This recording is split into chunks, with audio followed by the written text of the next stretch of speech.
ओम शांति। मीठे बच्चे,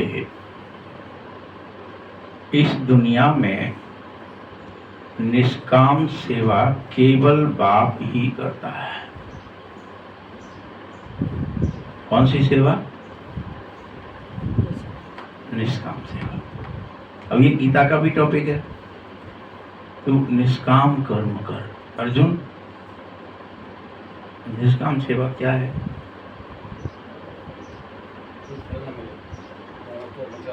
निष्काम सेवा कर रहा हूँ, अपने को फल की चिंता नहीं, इच्छा नहीं है।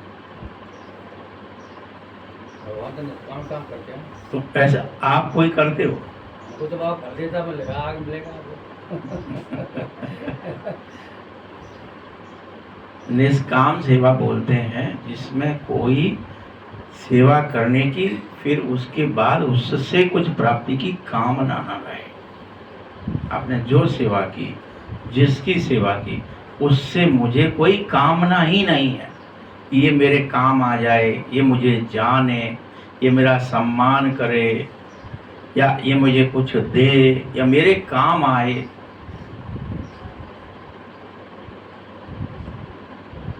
मात्र शिव बाबा है ऐसे जो निष्काम सेवा करते हैं।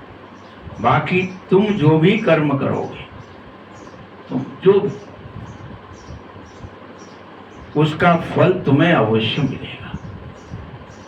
चाहे अच्छा करो, बुरा करो, जो करो, उसके फल के बगैर कोई रह नहीं सकता है हम में से। बाबा को कोई फल नहीं चाहिए, ना उसको फल मिलता है, क्योंकि वो कामना ही नहीं करता है। हम सब कर्म करते हैं, लेकिन फल की इच्छा से करते हैं, इसलिए हमको उसका फल मिलता है। अच्छा करते हो तो अच्छा फल मिलता है, बुरा करते हो तो बुरा फल मिलता है।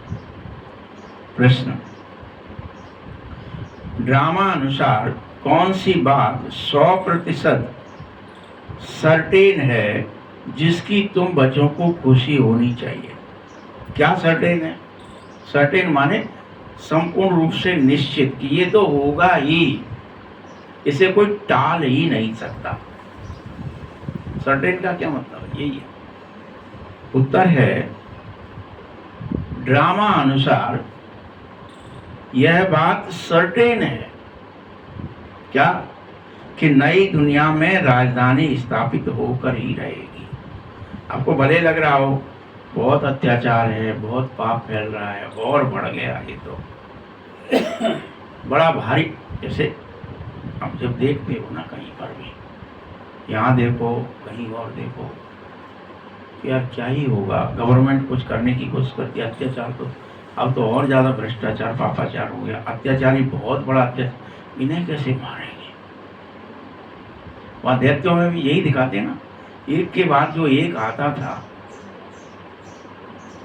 पहले कोई छोटे मोटे आ रहे हैं, उनको मारना ही दुर्लभ हो रहा था, तो फिर कुंभकर्ण जैसे जब आ गए, तब तो सेना ही भग पड़ी। प्रभु बचाओ, ये तो खा रहा है, ये तो हजारों को लेता है, पकड़ के खा जाता है। हम कोई कोई जैसे तैसे कान में से, नाक में से क्या निकाल के अपनी जान बचा के जैसे तैसे कोई कोई बच रहे। वो खाता था तो चबाता नहीं था, वैसे ही गिर जाता, नहीं तो कान में निकली कैसे चबाया मर जाता। भाई अच्छा आप बताओ, आज भी क्या आपको आलस या निद्रा या अलवेलापन मार डालता है?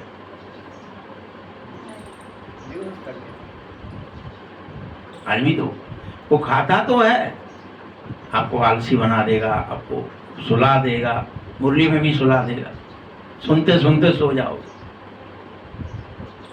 लेकिन मारता नहीं है ना। फिर थोड़ी देर बाद कोई खुट पुट हुई, फिर यार मुरली में बैठे हैं, ठीक क्या हो गया, सो कैसे गए? इसलिए कोई कान से निकल आता है, कान से निकल आया मतलब कोई कुछ चीज सुनाई दी तो जागृत हो गए, इसीलिए दिखाया है। कोई नाक से निकल आता है, दो ही जगह दिखाएंगे निकलने की, क्योंकि सोते में बोल नहीं सकते ना, इसे आंखों से निकल नहीं सकते आप।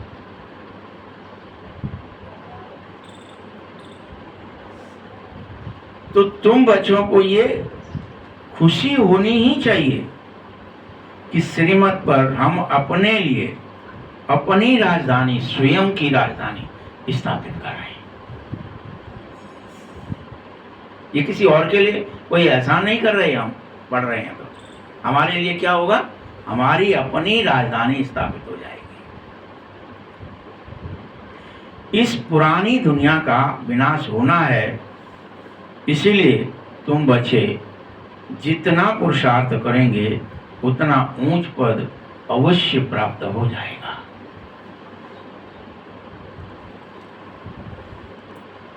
पुरुषार्थ करो, अगर आप नहीं करोगे तो नहीं होगा, जो करोगे सो होगा। अभी भी आप देह दुनिया को के बारे में देह दुनिया और बढ़ जाएगी और मिल जाएगी, देह दुनिया के चक्कर और फंस जाओगे, क्योंकि जो करोगे वह बढ़ेगा।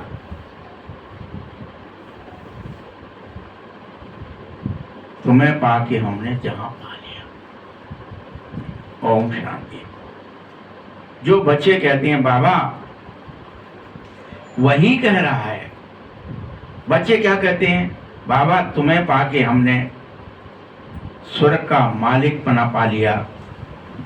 जहां पा लिया मतलब क्या, वैकुंठ पा लिया। और हम स्वर्ग के मालिक बन गए।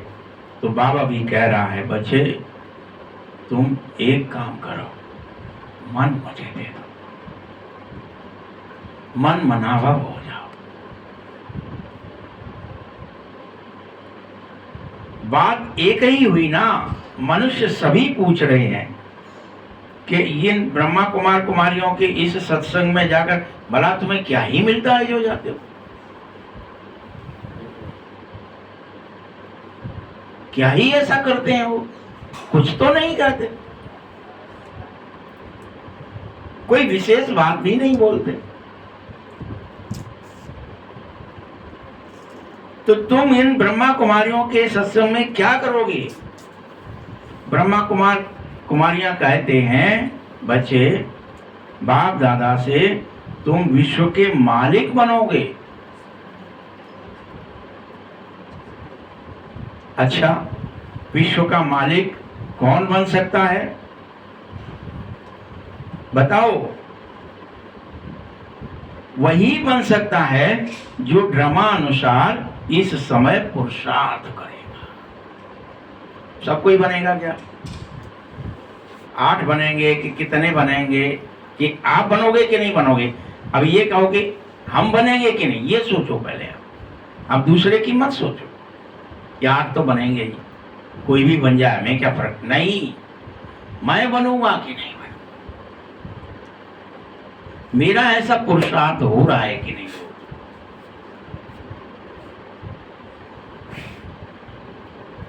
विश्व का मालिक अर्थात जानते हो क्या, लक्ष्मी नारायण विष्णु। ये विष्णु कौन बनेगा, ये लक्ष्मी नारायण कौन बनेगा। देखो, शिव बाबा तो विश्व का मालिक बनता नहीं है, क्योंकि वह तो निष्काम है। बाबा बनेगा क्या, बाबा तुम ही बन जाना, हम कोई भी नहीं बनेंगे, तुम बन जाना। लेकिन बाबा क्या कहते हैं, बनना तुमको है, क्योंकि मैं तो निष्काम सेवा करने आया हूं। मैं बनने का कोई चक्कर में आया ही नहीं हूं, तुम्हारी सेवा करूं कि मुझे बना दो, तुम मिलकर दे कोई पद दे दो। भगवान को नहीं चाहिए। खेल में भगवान खेलता नहीं है, खिलाता है, वो खेलता नहीं है।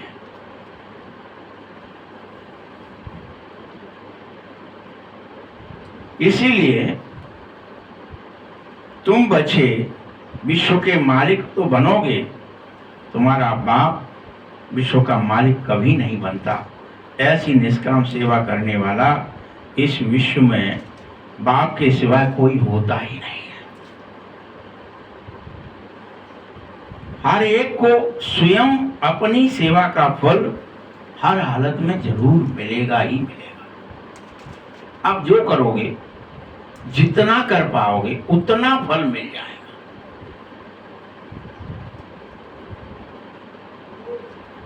भक्ति में भी किसी भी प्रकार से जो कोई कुछ कर रहा था, भले ही वो शरीरों की सेवा कर रहे थे, भक्ति में जिसे सोशल सेवा, सोशल वर्कर कहा जाता है। चलो भैया, किसी के कोई कोड़ियों को खिला रहा है, कोई अंधों को करा रहा है, कोई फलानों को, कोई लंगड़े लूलों के लिए कुछ सेवा कर रहा है, कोई पशु पक्षी जिनकी टांग टूट गई है, गाय को लिया इकट्ठे कर रहे हैं ना लोग। तो सोशल वर्कर को भी उस सेवा का फल जरूर मिलता है। ये मत सोच लेना कि अच्छा वो यूं ही कर रहा है, उसको क्या मिलेगा फल। वो तो भक्ति है, उसमें उसका भी फल है।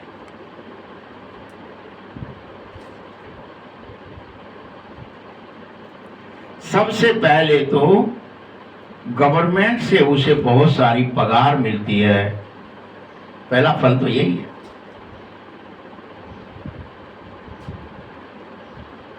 बाबा कहता है संसार में तुम जितनी सेवाएं करते हो, गवर्नमेंट एम्प्लॉय बनकर करते हो, तो भी वह सोशल वर्कर में आता है, क्योंकि तुम वहां अपने लिए नहीं। अब आपको कोई पद दिया गया कोई गवर्नमेंट का, तो वहां जो सेवा होगी तुम्हारे द्वारा दूसरों की, उसके बदले में गवर्नमेंट तुम्हें पगार देगी। ये सोशल सेवा है। बाबा कहते हैं इस संसार का कोई मनुष्य बगैर फल के रह नहीं सकता है, कोई मनुष्य। मात्र मैं ही एक निष्काम सेवा कर रहा हूं, जो तुम बच्चों को क्या करना है, विश्व का मालिक बनाता हूं। और मैं खुद नहीं बनता, तुम बच्चों को सुखी करता हूं और सुखधाम का मालिक बनाता हूं।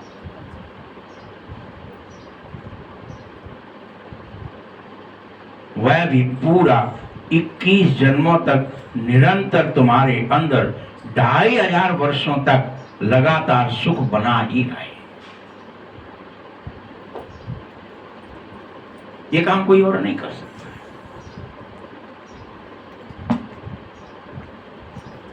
21 जन्मों का सुख देता हूं अपने निर्माण धाम में। वानप्रस्थ अवस्था में मैं स्वयं जाकर बैठ जाता हूं, लेकिन तुम्हें यह 21 जन्मों का सुख दे जाता हूं। मैं नहीं लेते। वानप्रस्थ तो मूल वतन को ही कहेंगे। मनुष्य जैसे इस दुनिया में वानप्रस्थ लेते हैं, तो बच्चों को सब कुछ दे दिया जाए, सत्संग आदि करते हो, गुरु करते हो कि यह मुक्ति का रास्ता बताएगा गुरु, परंतु ऐसा बिल्कुल नहीं है। अब तुम बच्चे पूरी तरह जान गए होंगे कि मुक्ति, जीवन मुक्ति का रास्ता संसार में किसी मनुष्य के पास हो नहीं सकता है। इसीलिए कोई मनुष्य मुक्ति और जीवन मुक्ति का रास्ता किसी को बता नहीं सकता। न खुद मुक्त हो सकता है, न किसी को बता सकता है।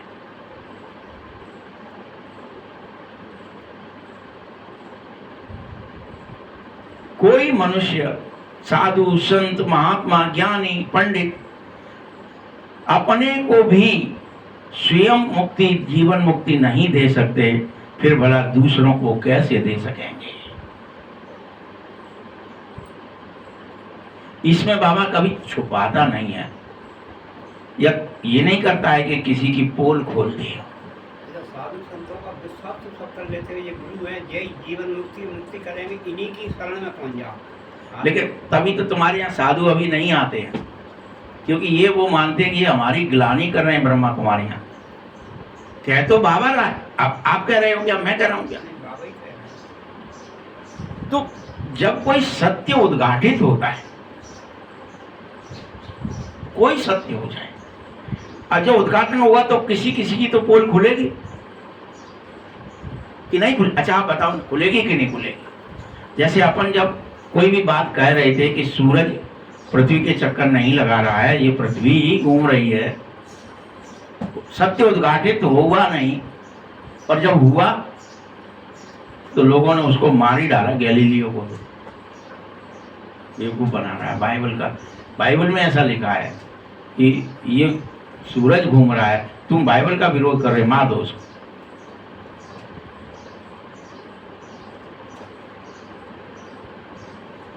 अब अगले की तो जान चली गई ना, सत्य उसने बताया तो सत्य हर एक कोई स्वीकार करता है क्या? जीसस ने अगर सत्य बताने की कोशिश की कि भगवान एक है, हम सब भगवान के बच्चे हैं, मैं भगवान का बच्चा हूं, तुम भगवान को याद करा करो। ने कहा ये अपने को भगवान कह रहा है, भगवान का बच्चा कह रहा है, ये फलाना कह रहा है, मार दो इसको। तेरा भगवान कहाँ है? हमारा राजा ही, क्यों तब क्या कहते थे, माई बाप राजा ही है, सो जो कुछ है वो माई बाप वही खिला रहा पिला रहा है। वो कह रहा नहीं वो नहीं खिला रहा है। और दूसरी चीजों में भागवत भी में जाओगे तो वहां कृष्ण ने जब मना किया कि देखो भगवान नहीं है इंद्र का काम वर्षा करना, वो ऑटोमेटिक हो रही है, इसकी वजह से हो रही है, उसने साइंटिफिक रीजंस दिए। अगर तुम्हें पूजा ही करनी है तो पर्वत की ही कर लो, या जो भी तुम्हारे को जीवंत खाने वाला है उसको खिला दो, आओ तुम्हारा भोग खाएगा। इंद्र तो खाता नहीं है, बस सिर्फ ऊपर से सूंघ लेता है, तो उसको बुरा लग गया, उसने कितनी घनघोर वर्षा कर दी। हर जगह आप अभी साधुओं को कहेंगे कि तुम ना मुक्ति दे सकते हैं ना जीवन मुक्ति दे सकते हैं, तो सभी रूठ जाएंगे, तुम पर लठ चला देंगे कि तुम हमारी दुकानें बंद कर रहे हो। तो हर बार ऐसा होता है, कोई एक बार नहीं हो रहा है, कोई अभी सत्य उद्घाटित होगा, सत्य उद्घाटित करोगे तो बुरा तो लगेगा कि जब कोई भी मनुष्य नहीं कर सकता, कोई भी, तो फिर कोई ये कैसे गारंटी ले रहा है, वो कैसे गारंटी ले रहा है, तो बात फैल जाएगी ना, गड़बड़ हो जाएगी ना।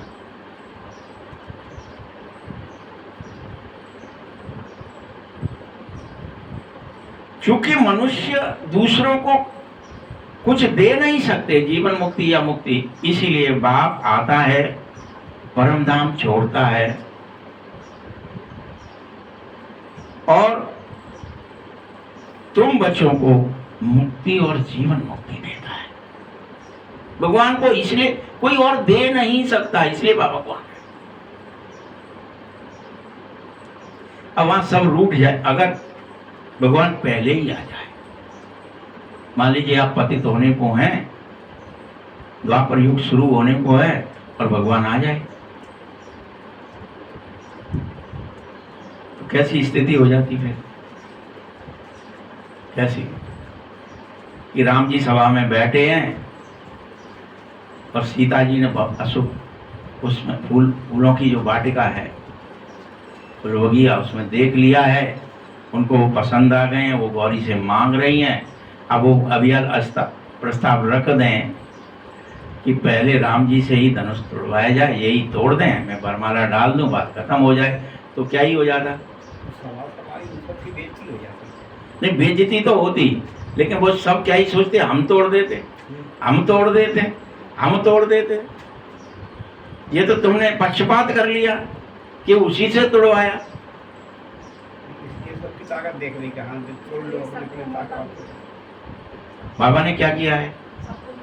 ऋषि हो, मुनि हो, साधु हो, सन्यासी हो, योगी हो, पंडित हो, कोई भी हो, कथा बांचने वाले हो, सबसे भैया तुम कर सकते हो, तुम कर लो, तुम कर सकते हो, तुम उठाओ, तुम उठाओ, तुम उठाओ, तुम उठाओ, सब उठाओ ना तुम अपना धनुष।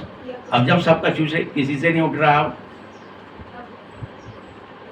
साधु के पास जाएंगे, पूछेंगे मुक्ति दे दो, जीवन मुक्ति दे दो, नहीं भैया हम पे ना कहे भगवान देखे, हमने ना देखे। तो ये तिलक लगाएंगे, क्या कर रहे हो? कोई भी ढोंग पकार के, माला पहन के, फलाना करके, जटा झूठ उठा, क्या कर रहे हो इससे? जब तुमने कुछ देखा ही नहीं, जाना ही नहीं, पहचाना ही नहीं, वो आया हुआ है, तो तुम बेवकूफ क्यों बना रहे हो संसार को?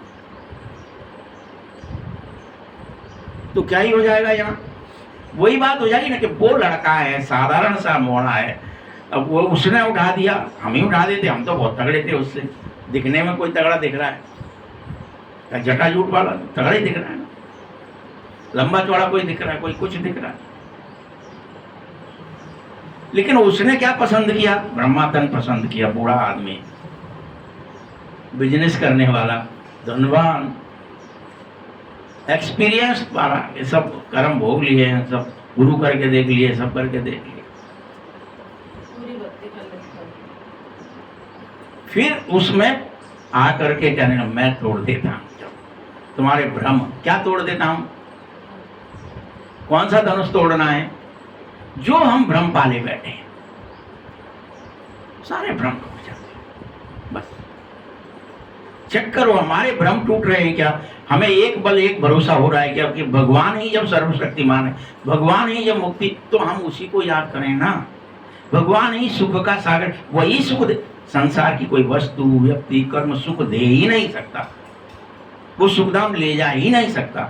तो फिर सब भरोस तज बजिए राम आए, क्या लिख दिया फिर वहां? किसी का भरोसा करो मत तुम, सबका भरोसा छोड़ दो, तज दो, क्योंकि एकमात्र कर्ता भगवान ही है।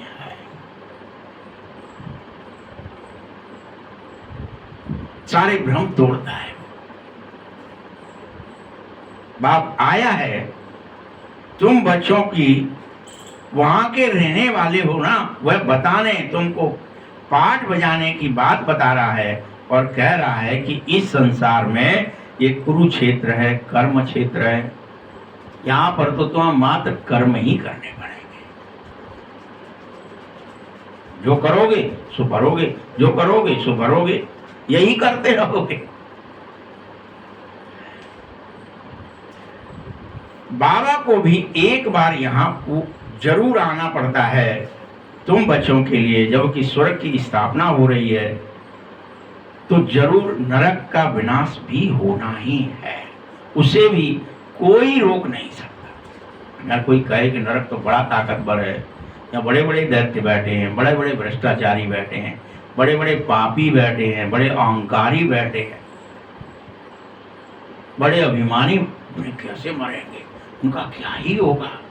इतनी सारी हथियार बना के रखे हैं, बमें बना लिए हैं, वो चाहे जब बटन दबा देंगे, चाहे, अरे उनका कब फुस हो जाएगा? किसी को पता है क्या?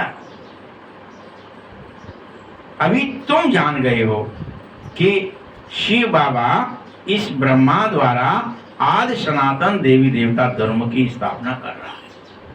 ये तुम जान गए हो मात्र, अभी भी तुम्हें पूरी तरह विश्वास है नहीं है, ये तुम्हारा अपना, लेकिन तुम जान गए हो। तुम जानते हो कि हम ही मनुष्य से देवता बनने का पुरुषार्थ कर रहे हैं, फिर से हम देवता बन रहे हैं। ये तुम्हें बार बार जानना है, इसे मानना है और ये बन जाना है। तुम बच्चों की बुद्धि में होना चाहिए कि हर 5000 वर्ष बाद बाबा आते हैं और ब्रह्मा द्वारा हमको रचते हैं। इसलिए हम सब शिव बाबा के बच्चे हर कल्प बने हैं, सो फिर बन जाते हैं। अब आएगा, बन्नी बनाएगा, बच्चे पैदा करेगा, सो हमें बनना है।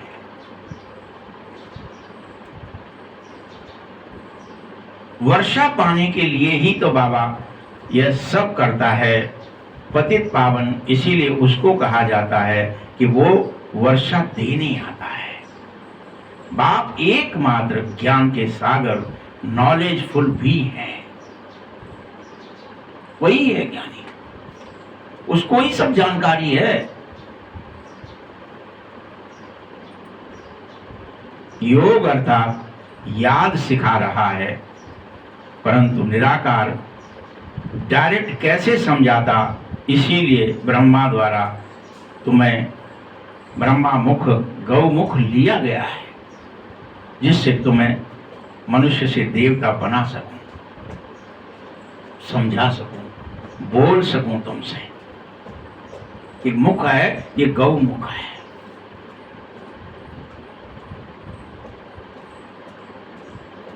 इसी गौमुख द्वारा देवी देवता धर्म की स्थापना कर देता हूं, तुम्हें दृढ़ता विश्वास दिला देता हूं कि तुम ही देवी थे, तुम ही देव थे, तुम ही लक्ष्मी थे, तुम ही नारायण थे।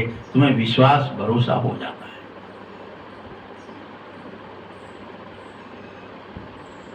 अब वह धर्म है नहीं, इसीलिए फिर से बनाना पड़ रहा है। अब फिर से आदि सनातन देवी देवता धर्म स्थापन हो जाएगा, बाकी सबको मुक्ति धाम में ले जाऊंगा। यहाँ तो मनुष्य ही फिर से सोचने लगे, सनातन वाले मंदिर बन रहा है तो सनातन हो गया झंडा। सनातन से उसका कोई, सनातन मतलब आत्मा की बात, सनातन मतलब पवित्रता सुख शांति सातों गुणों की बात। यही सत्य है, यही सनातन है कि तुम सब आनंद के प्रेम के सागर हो, सुख के सागर हो, शांति के पवित्रता के सागर हो।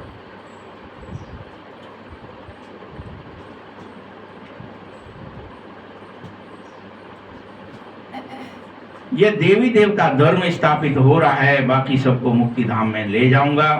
यह भारत प्राचीन खंड है। भारत की आदमशुमारी वास्तव में सबसे ज्यादा होनी चाहिए थी। कोई सबसे ज्यादा, सबसे पुरानी चीज कोई होती है, वह सबसे ज्यादा बड़ी होनी चाहिए। ऐसी बात और कोई की बुद्धि में नहीं आ रही है। इसीलिए आदि सनातन देवी देवता धर्म सबसे जास्ती बड़ा होना ही चाहिए। बच्चों, 5000 वर्ष से उन्नाव की वृद्धि होती थी तो अभी तक कितनी हो गई होती। लेकिन बाकी जो आते रहते हैं 2500 वर्ष के बाद वह ब्रांचेज बनते हैं, आदि सनातन देवी देवता धर्म में नहीं जाते। क्या हो जाता है, पेड़ पहले तो बड़ा होता है, तना तो बन गया, लेकिन तने के बाद जो डगालें बन गई तो वो तना खत्म ही हो जाता है। कहाँ है तना? आगे ऊपर पिंडी के बाद क्या ही है, वो सिर्फ ब्रांचेज है।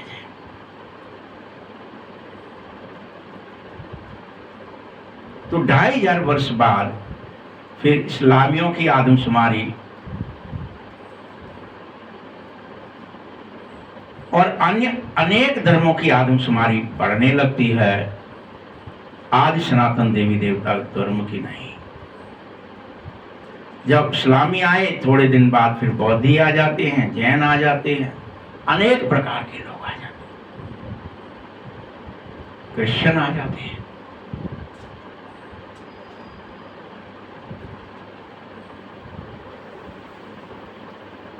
उनमें थोड़ा थोड़ा फर्क होता है, बस 200, 250, 200, 100, 200 साल तक आते रहते हैं, फटाफट फटाफट।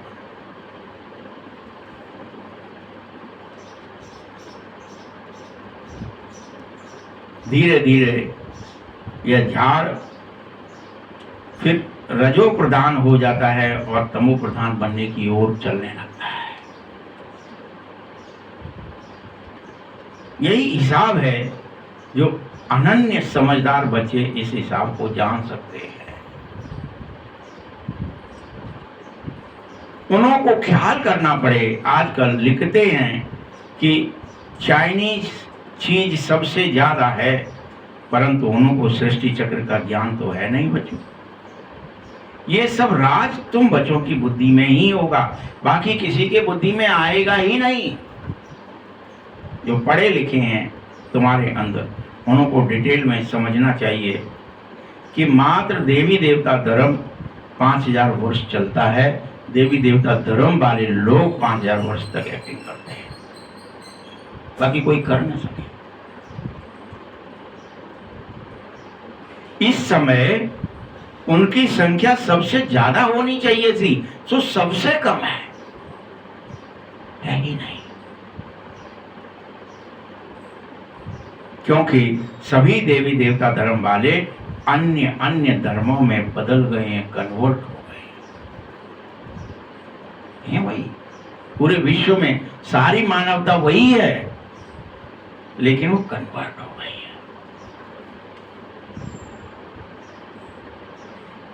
इसीलिए पहले पहले बहुत लोग जानबूझ करके मुसलमान बनाए गए, ऐसे ही फिर बौद्धि भी बहुत बने। हम बुद्ध बन जाते हैं, हम बुद्ध बन जाते हैं। अभी तक भी इवन अभी जब आपका भारत आजाद हो रहा था तो लास्ट में क्या ही बन गए, अंबेडकर महोदय बौद्ध बन गए, अनेक लोगों को बना दिया। लेकिन दीक्षा में, प्रतिज्ञा में संभम शरणम गच्छामि, धम्मम शरणम गच्छामि, इसमें बुद्धम शरणम गच्छामि। मैं संभम की वो शरण में ही नहीं गए। ठीक है, हम बुद्ध की शरण में जा सकते हैं और धम्म की शरण में जा सकते हैं, लेकिन संभम समर्पण नहीं है। तो भी मान लिया उन्होंने, ठीक है, नहीं हो रहा है कोई बात नहीं, ऐसे ही बनाए रखो बिना उसके। और क्या 3 सूत्र है कि पहले बुद्ध की शरण में जाओ, फिर दम्भ की शरण में जाओ, फिर संभ की शरण में जाओ। उन्होंने मना ही कर दिया, समर्पित नहीं हो। फिर भी दीक्षा भी बहुत डिटेल की बात है। यहाँ बाबा क्या कह रहे हैं कि जब बुद्ध बने तो यहाँ भी बौद्ध बहुत हैं। अभी तो देखो क्रिश्चियन तो बेशुमार हो गए हैं पूरे पृथ्वी पर। देवता धर्म का तो नामों तक नहीं है, निशान भी नहीं बचा। बचे कुछ भी हिंदू बन गए। अगर हम ब्राह्मण धर्म कहें तो भी हिंदुओं की लाइन में डाल दिए जाएंगे कि हमारा धर्म ब्राह्मण है, हमारा धर्म हिंदू नहीं है, तो भी आपको क्या कर दिया जाएगा, ब्राह्मण मतलब हिंदू है। ब्राह्मण कहाँ होते हैं? उनका हिंदुओं में होते हैं। तो अभी हमें बाबा क्या कह रहे, हिंदुओं की लाइन में डाल देंगे लोग। अभी तुम जानो कि आदि सनातन देवी देवता धर्म स्थापित हो रहा है, कोई और नहीं। ब्राह्मणों द्वारा श्रीमत पर चलना ही होगा। यह भी समझ होनी चाहिए तुम ब्राह्मणों को, क्योंकि धर्म गाया तो जा सकता है। यहाँ के मनुष्य अपने को हिंदू की लाइन में ले जाएंगे तुम्हें कि हिंदू आर्य धर्म है, पहले पुराना था। भारतवासी पहले पहले अपने को आर्य समझे थे, फिर हिंदू समझने लगे।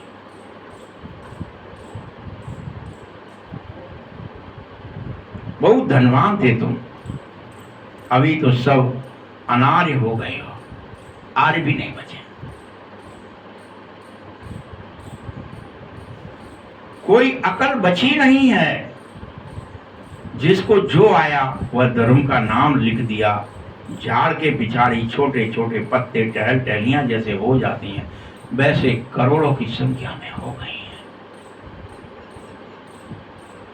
नए का थोड़ा ज्यादा ही मान होता है ना।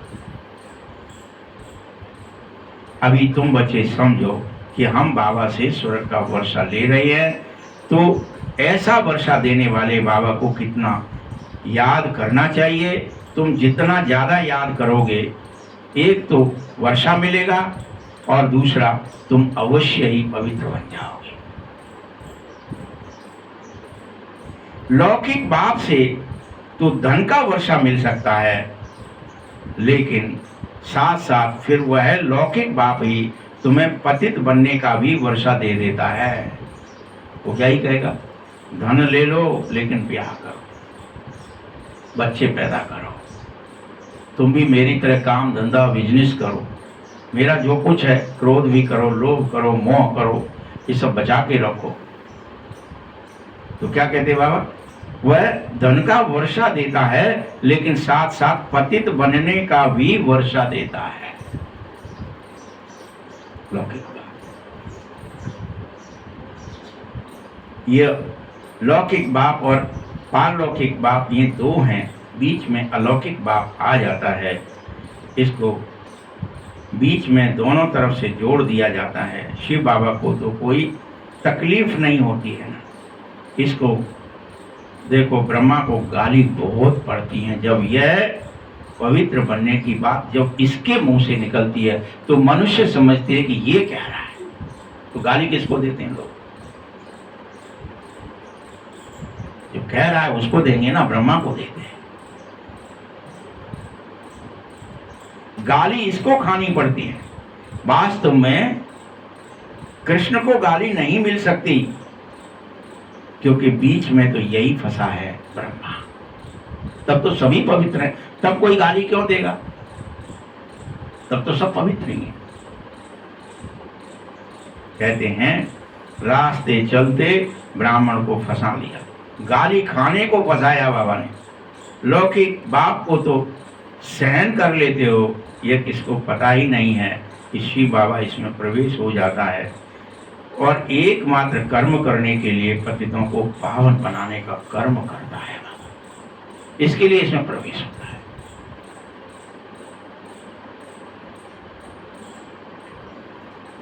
बच्चे, तुम भी जब पवित्र बनने की प्रतिज्ञाएं करते हो तो अनेकों को मार खानी पड़ती है। कैसे रहेगा पवित्र? लट देंगे, मार डालेंगे, गोली दे देंगे, भगा देंगे। बस पवित्र ही रहना तो भग जाओ, फिर मैं को काम कहना।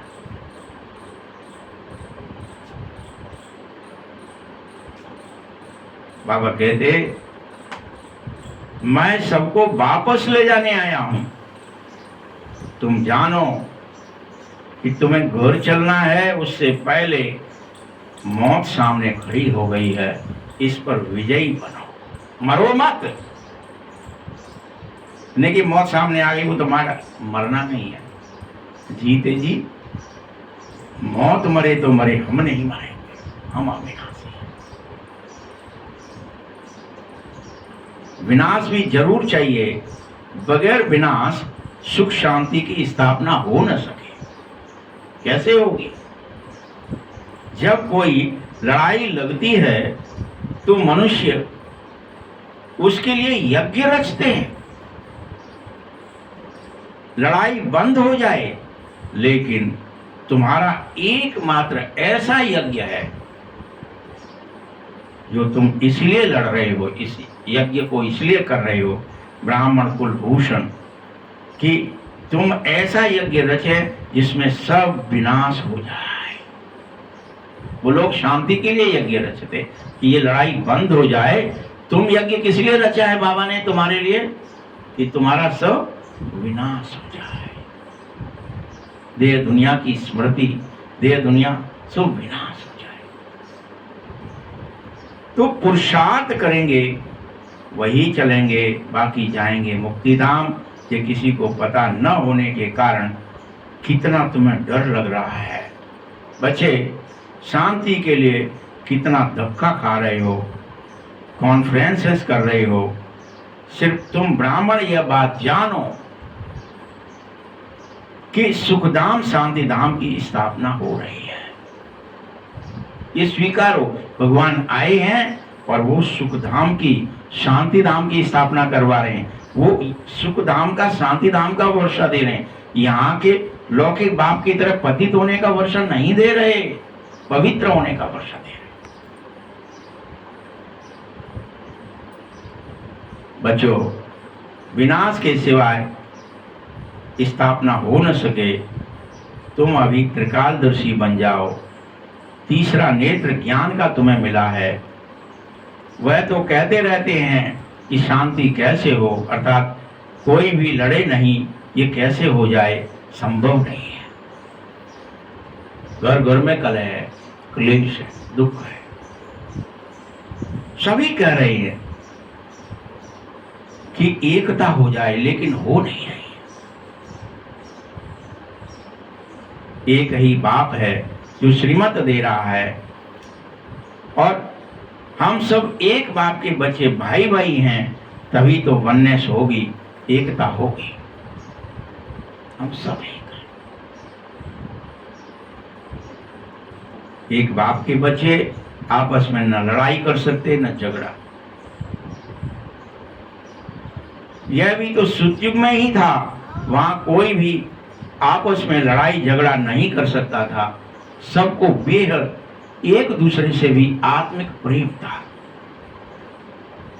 लड़ाई झगड़े की कोई बात ही नहीं थी, तेरा मेरा था ही नहीं, ऊंच नीच था ही नहीं, छोटा बड़ा था ही नहीं।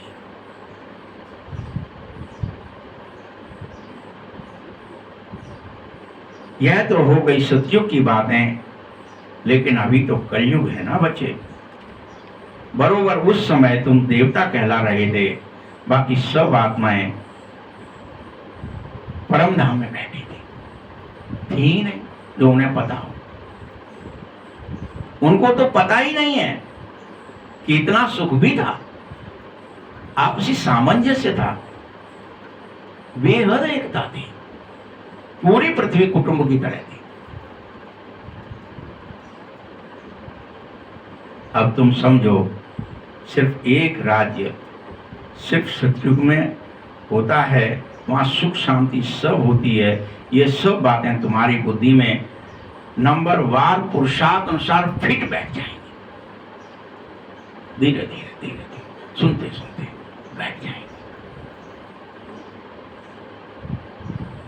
समझो, बरोबर हम सतयुग में राज्य भी करते थे, बेहद सुख भी था, अद्वैत था, द्वैत ही नहीं था। दो का चक्कर, सब कुछ बाबा का है, सब कुछ बाबा है, ईश्वर का है। ईश्वर को भी नहीं मानते, जो नारायण है, जो लक्ष्मी है, सब कुछ राजा, सब कुछ उनका है, पूरी पृथ्वी उनकी है। भगवान को तो जानते नहीं। पूरी पृथ्वी किसकी है? पूरा बैकुंठ किसका? लक्ष्मी नारायण का। हम सब कौन है? हम सब उनके हैं, बस।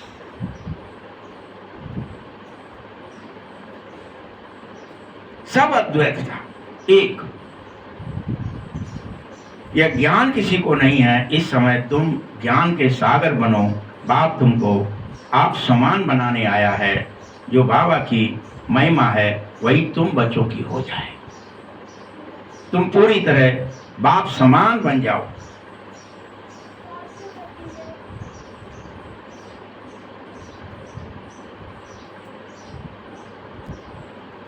बच्चे,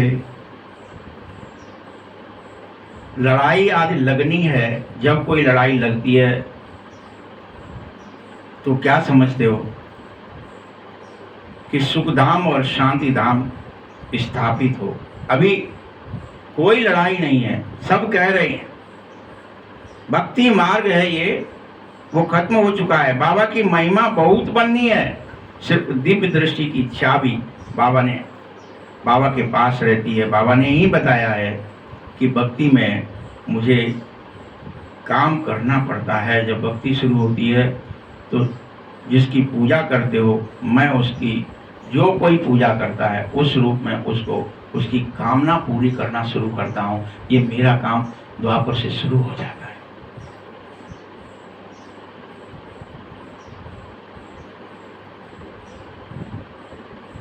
इसी तरह संगम पर भी मेरा पाठ चलता है, वो है दिव्य दृष्टि का पाठ। संगम पर क्या पाठ चलता है? साक्षात्कार कराने का पाठ। ये बाबा का काम है, मनुष्य नहीं कर सकता अपनी मर्जी से। बाबा चाहेगा जिसको होगा, नहीं चाहेगा उसको नहीं होगा। ये भगवान का पाठ है।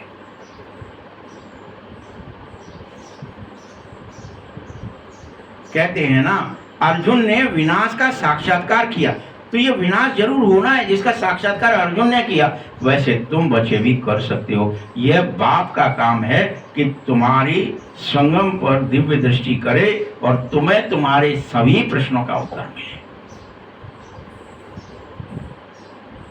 जिसको अविश्वास से भगवान होते हैं, नहीं होते हैं, उनको विश्वास कराने के लिए साक्षात्कार। ड्रामा होगा कि नहीं, विनाश होगा कि नहीं, तो उसको विनाश का होगा।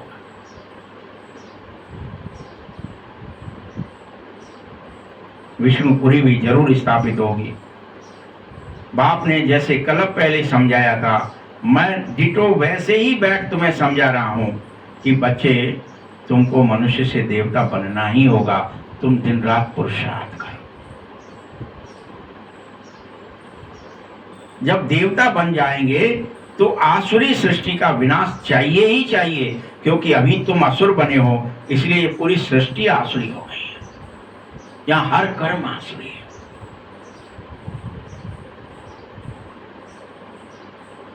तभी तो चारों तरफ हाहाकार ही हाहाकार है।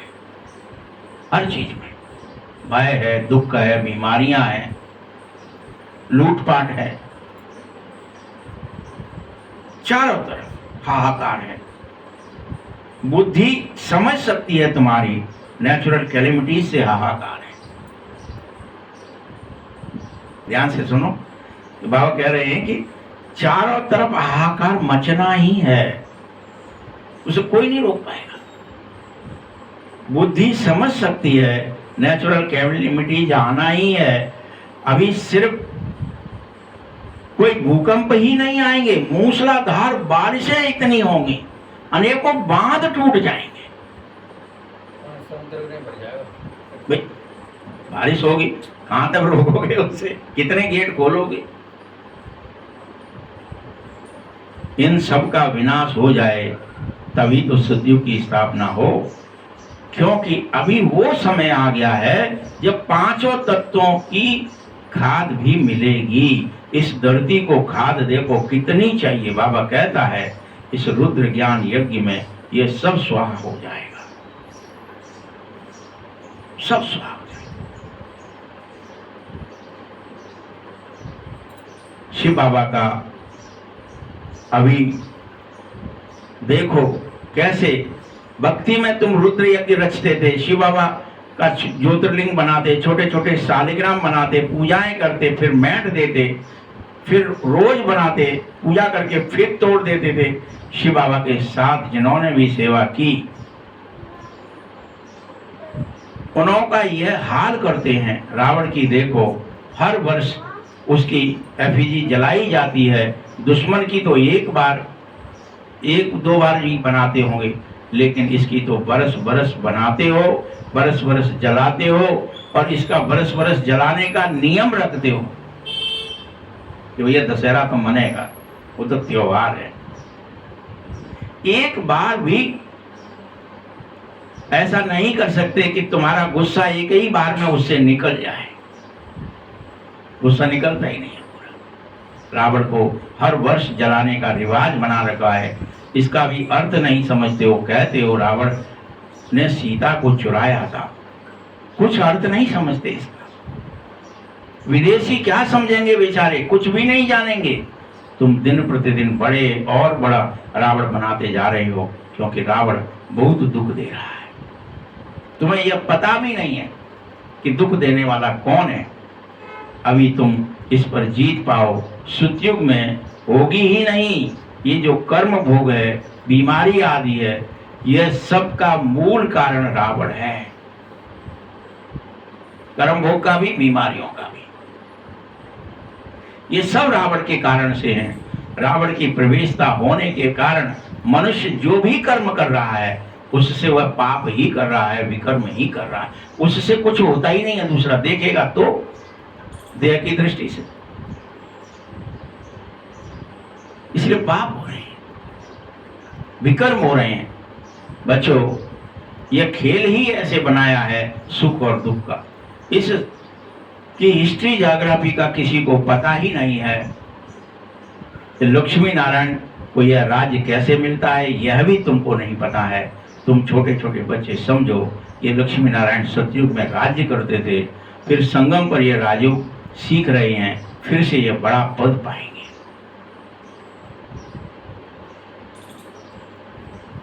तुम सबसे कहता हूं, जो यहाँ के बड़े बड़े लोग हैं, बिरला जैसे लोग हैं, उसको भी छोटी छोटी बच्चियां जाकर समझाएं कि तुम्हें जो अभी ये साम्राज्य मिला है, वैभव मिला है, ये तुम्हारी तपस्या से मिला है। इस जन्म तो तुम राज्य करने के अगर चाहते हो, फिर से तुम्हें ऐसा धन दौलत मिले, तो बाबा को याद तो करो, समझाओ सबको।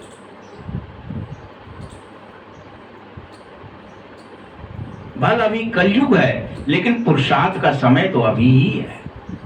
कोई समझ रहा है कलयुग है, कोई समझ रहा है कुछ, लेकिन कलयुग समझ रहे हो, संगम युग अभी है, अभी ही पुरुषार्थ का समय है। सतयुग में या फिर और किसी युग में पुरुषार्थ नहीं हो सकता है। राजाई भी अभी के पुरुषार्थ से मिलेगी, चाहे वो सतयुग में मिले या कलयुग में मिले। कलयुग तक भी जो राजा बन रहा है, कलयुग का भी जो मिनिस्टर बन रहा है, प्रधानमंत्री बन रहा है, कोई दिखा रहे हैं ना आपको, बड़ा भारी उसका वैभव फैल गया, कछु नहीं हतो अब है और भूखे मर रहा हो, अपन कहते हैं ना। अब देखो कितना भाई उसका राज्य आया है, उसको पूरे कलप में अब मिला है बेचारे।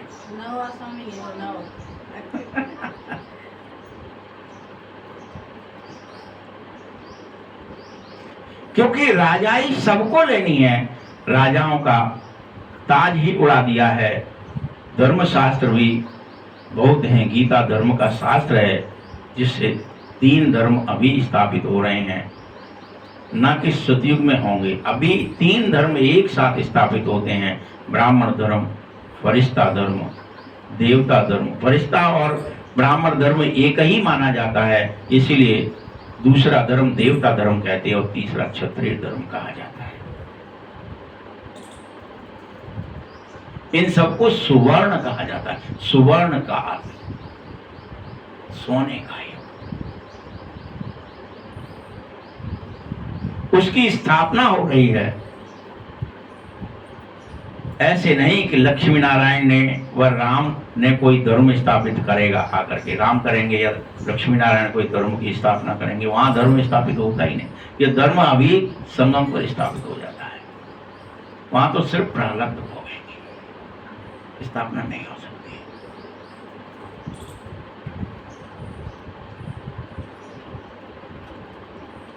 फिर यह धर्म अभी स्थापित हो रहा है, जिसे आप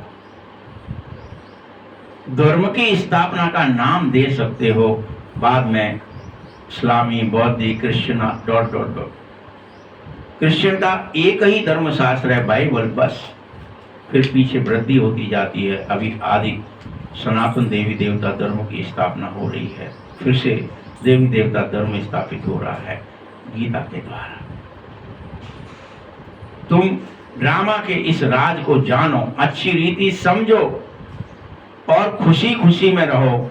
जब तुम बच्चे को 100% ये भरोसा हो जाए कि हम फिर से अपना राज्य भाग्य पाएं, इतना खुशी पैदा करो। मुझे पाना है, मुझे बनना है, कोई बने ना बने, मुझे दिन रात बाबा की याद में रहना है, मुझे देह दुनिया भूलनी है। इसे तुम पूरी तरह से इस स्थापना में लग जाओ। 100% मुझे पाना है, कोई पाएगा ना पाए।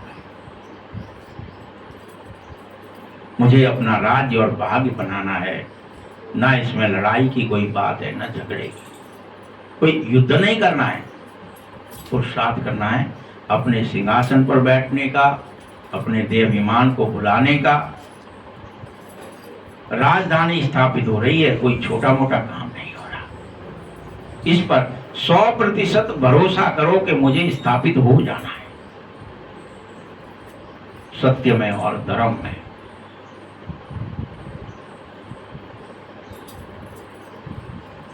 बच्चों, ये सर्टेन है, एज सर्टेन, एज डेथ। तुम समझो कि हम फिर से राज्य और भाग्य लेने के लिए आए हैं।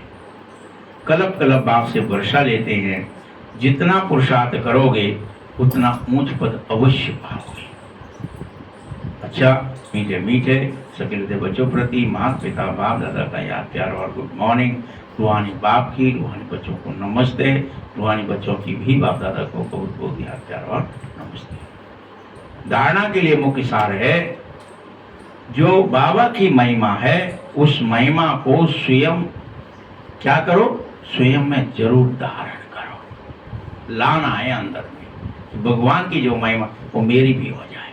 बाप समान जो मुझे बनना है, बाप समान और महिमा योग्य बनना ही होगा। क्योंकि पारलौकिक बाप से तुम सब बच्चों को पवित्रता का वर्षा 100% लेना होगा। 100% निष्कपट, निश्चल, निर्मल बनना होगा, निर्विकार, निर्विषय। पवित्र बनने से ही स्वर्ग का वर्षा मिलता है, दूसरा कोई रास्ता ही नहीं है। ये मत सोचो कि शायद वो सन्यासी पवित्र है, मैं क्या करूंगा, वो योगी पवित्र है, वो फलाना बाल ब्रह्मचारी है। पवित्रता किसकी होनी चाहिए? मन, मानसिक पवित्रता चाहिए। निर्मल मन करो। दूसरा पॉइंट है, श्रीमत पर अपने ही तन मन धन से एक आदि सनातन देवी देवता धर्म स्थापित तुम्हें खुद करना है। किससे करना है? अपने से करना है, अपने तन से, अपने मन से, अपने धन से। आदि सनातन देवी देवता धर्म स्थापित करनी है, होगी नहीं, करनी है खुद। जैसे कोई काम करना होता है ना, वैसे वरदान है पुराने संस्कार रूपी अस्थियों को संपूर्ण स्थिति के सागर में समाने वाले समान और संपूर्ण भव। पुराने संस्कार रूपी जो आपकी अस्थियां हैं, हड्डियां, अस्थि, जब आप मर जाते हैं तो अस्थि ले जाई जाती है ना, तो ये संस्कार आपकी अस्थियां हैं, पुराने संस्कार, इनको संपूर्ण स्थिति के सागर में जाकर डुबो दो। जो संपूर्णता का सागर भगवान है, इसलिए फिर हम क्या करने लगे, यहाँ अस्थियां ले जाके समुद्र में, नदियों में डालने लगे। और भगवान यहाँ आज बता रहा है कि तुम इन संस्कार रूपी अस्थियों को संपूर्ण स्थिति के समुद्र में समा दो और बाप समान और संपूर्ण भव। ये वरदान है, समान और संपूर्ण। तो गाड़ियां तुम भगवान में दे दोगे तो तुम भी समान बन जाओगे और संपूर्ण बन जाओगे। बाप समान और संपूर्ण बनने के लिए सृष्टि की कयामत आने से पहले पहले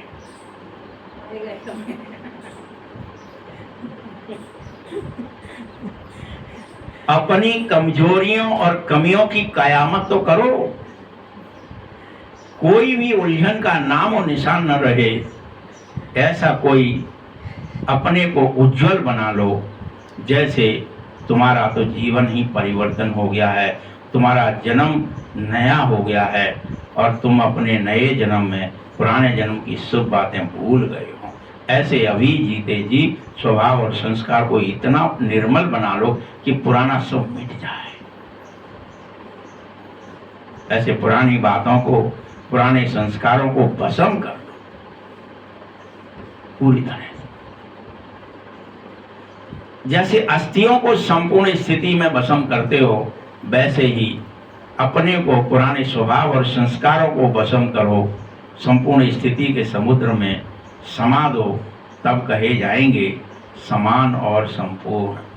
स्लोगन है, तुम विस्तार को सार में समाने की जादूगरी सीख लो। कौन सी जादूगरी आज सिखा रहा है बाबा? जितना भी विस्तार अभी बार बार हाल फैला देते हो, जाल, मकर जाल, इसको क्या कर लो, समेट लो, सार, बिंदु रूप। अब मकर जाल खुद फैलाया, फिर खुद फंस गए उसी में। नहीं, विस्तार को सार में समाने की जादूगरी सीख लो। तो जो भी विचार आ रहे, चुप, मैं बिंदु रूप हूँ, बाबा बिंदु रूप है, ड्रामा बिंदु, फिर मैं विचार क्यों कर रहा हूँ, चुप। इस जादूगरी जो कोई सीख जाएगा, बाप समान बन जाएगा। ये जादूगरी है, हम में से जो सीख जाएगा। अब अपन के हम फेल हो जाते हैं, जाल फिर बन जाता है, जाल फिर बन जाता है।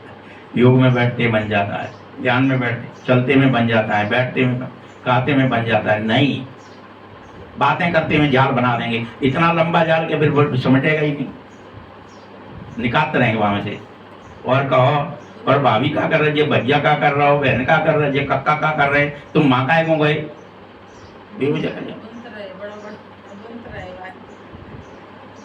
लाख समझाओ, नहीं समझ में आ रहा। लेकिन भगवान क्या कह रहे हैं, बाप समान बनना है तो ये जादूगरी सीखनी होगी। ये जादूगरी का है लो इसको कि भैया जादू मंत्र सीखना है। अच्छा सीखना है तो फिर सीखो। एक ही चीज है कि विस्तार को सार में संभालो। वो व्यक्ति सारे हैं सदा प्रसन्न रहने के लिए, अपनी नेचर को सरल और सहनशील बनने के लिए क्या करना है? सहनशीलता वाले बच्चे बाहर मुक्ता के वाइब्रेशन को ही नहीं लेकिन मन के संकल्प भी जो उत्पन्न हो उन संकल्प की उत्पत्ति को देखकर भी घबराना नहीं है तुम्हें। अपनी सहनशीलता से सामना करो और सूरत से सदैव संतुष्ट व प्रसन्न दिखाई दो। जैसे नैन चैन कभी भी असंतुष्टता को नहीं दिखा सकते तुम्हारे, वैसे तुम संतुष्ट मणि होने के कारण संपूर्ण रूप से और सदा हर्षित हो जाओ। संपूर्ण रूप से और सदा हर्षित रहो। ओम शांति।